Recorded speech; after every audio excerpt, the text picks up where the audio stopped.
سخت ذلیل کړلو، سخت برباد کړل پښتانه، سخت بېوسه کړل، بې انتها ظلم د وکړه د په خاوره.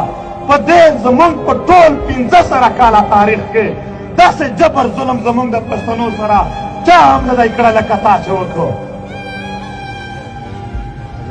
زمونږ اوس هم کورونه ړنګ پراته دي، زمونږ اوس هم وطنونه بند پراته دي.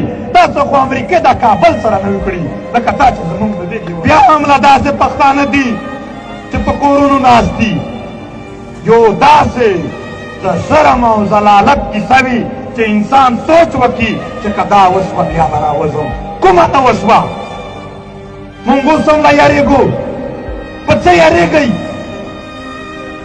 په څه یارېږئ؟ ستاسو کورونه خو ړنګ دي، ستا وطن خو غرق دی، څه به در وکړي نور؟ د تیرا 15 شپېته ماشومان مو هېر شول چې په جیټ بمبارو کښې ړنګ وي، مړه پراته وو، شهیدان پراته وو. کوم څه نه دي در سره شوي؟ په مرګ یارېږئ؟ نو ایمان مو په فوجانو په طالبانو راوړی دی که ایمان مو په خدای راوړی دی چې مرګ د په لاس کې دی؟ په غیرت باندې یو سیکنډ ژوند خدای نه درته کموي. که علما نه تپوس وکړئ، نه په دوسي باندې ستا ژوند زیاتېدی شي. د دومره مجبورۍ، د دومره بېوسۍ باوجود هم زمونږ په بربادي کې خلکو خپل ډالر ګټي. نن جرنیلانو په اسټرالیا کې جزیرې اخیستې دي، والله که په خپله تنخوا اخیستې دي، زمونږ په وینو یې اخیستې دي.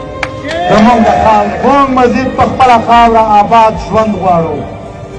موږ د پښتونخوا وطن په لر او بر وطن کې د کابل نه د پېښور تره، د پېښور نه تر کویته پره د پښتنو سوله ییز ژوند غواړو، امن غواړو، روغتیا غواړو. نو چې کوم حالات زه وینمه، کوم بوی راځي د دغو خلکو د خولو نه، هغه دا ښایي چې بل جنګ را روان دی دې خاوره ته. بیا بربادي درته راوړي، بیا تباهي درته راوړي، بیا به خبرونه اورې چې کوکیخیل تباه شول، بیا به خبرونه اورې چې په پنجاب کې 11 موټروې جوړې شوې، بیا به خبرونه اورې چې باړه بازار، میرانشاه، لوی سم او میرعلي ړنګ شول، بیا به خبرونه اورې چې په ملتان او فیصل آباد کې آبادۍ جوړې شوې. ستا د خاورې په بربادۍ به بیا آبادۍ روانې وي چې د خپلې خاورې دپاره چې جیل نشي خوړلی، سخته نشي تېرولی، د دغې خاورې وبس کل بیا په تا شرط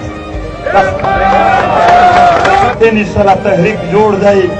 2.5 کاله کېږي جیلونه مو وخوړل، وینې مې توی شوې، په دا ککریو د هرې خدو ګولۍ ووتلې، خو دا پي ټي ایم ځوانان په شان ولاړ دي، اوس هم ورته ولاړ دي، بیا به هم ورته ولاړ دي.